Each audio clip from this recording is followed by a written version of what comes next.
Greetings, waste not warriors. I'm Mandy Wildman, and today I'm going to show you how to make a wondrously easy, everyday, summer, winter, or fall, fancy or not fancy dress in any fabric you can get your hands on today. Not even kidding. Let's get into it.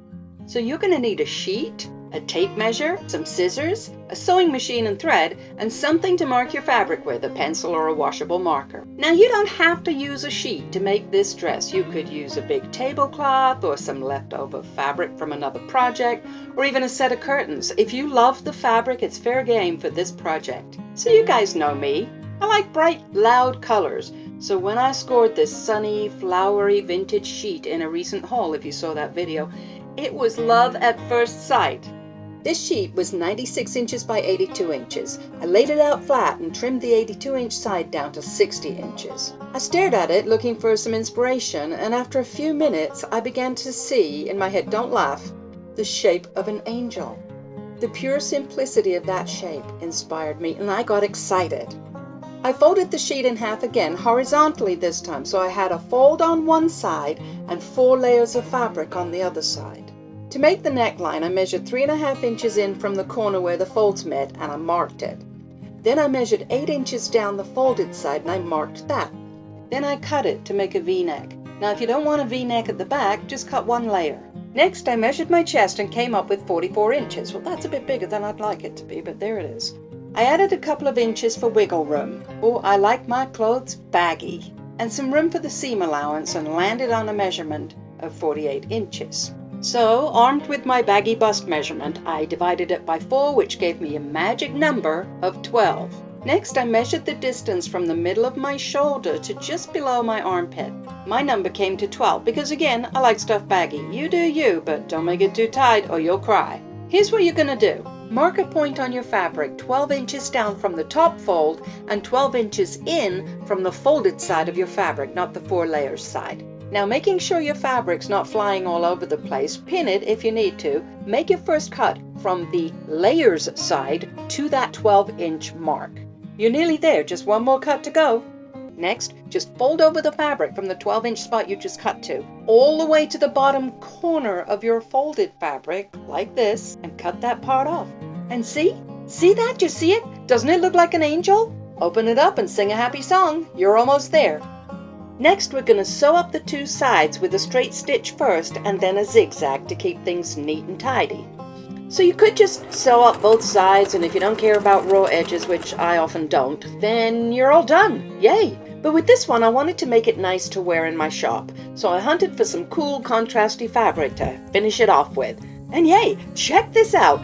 This pink candy stripe pillowcase I have been hoarding for years has just found its purpose in life.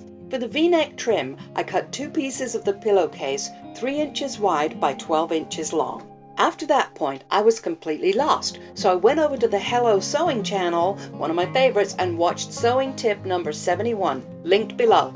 And after about 1 million tries, I got it almost perfect. Yay! I might never do that again. And moving on to pocketses. I love making funky pockets, so I wasted no time cutting 2 pockets about 8 inches square. The pillowcase was kind of old, so I lined the pockets with some scraps of fabric. Then I ransacked my stash, and I found this. Could it be more perfect? I think not. To get the pockets on kind of straight and almost even, I place them on the garment, and then I measure from the side seams to get them equal. It never works out, but I love my pockets wumpy. Let me know in the comments below what you think of wumpy pockets. To make the edging for the sleeves, I cut 2 strips of the pillowcase 3 inches wide by 23 inches long. Then I took them to my old ironing board and I pressed them in half lengthwise. Then I pressed about 1/2 inch inwards on both sides, making a kind of a non-bias binding. I pinned the right sides of the binding along one of the 1/2 inch folds. Then I stitched it to the wrong edge of the sleeve all the way around, and I stitched and trimmed the ends. Next, I folded the binding to the right side and stitched it on, trying to keep it neat and almost succeeding. Hey, perfection is not the goal here. Cuteness is. Oh, that's Pete. He wanted to say hi. For the belt, ooh, I love belts, I pieced together a 64-inch by 3-inch strip of fabric. I sewed it all the way around the edge, folding in the ends. Then I got a safety pin and I turned it back in on itself. You know how to do that? And I pulled it right sides out, and then I stitched down the ends to make them look neat. Now, I don't know about you, but I don't like having belt loops at the side of my garment. They tend to stick out. So here's how I do mine. I turned the pillowcase fabric around so the stripes pointed the other way, which is kind of cool, and I cut 2 pieces, 6 inches by 3.5 inches. I sewed them together for strength, and then I turned them right sides out, making a sturdy holder. Then I stitched it into the center back of my dress, right at my waistline where I wanted it, and threaded my belt through it. Now I won't lose it. To finish off, I cut the bottom of the dress slightly high-low and hemmed it on the machine.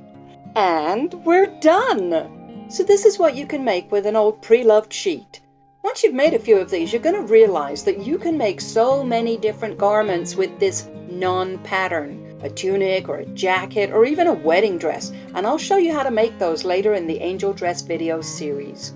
Feel free to subscribe and comment below to let me know how you're doing with your current upcycled sewing project. Bye for now.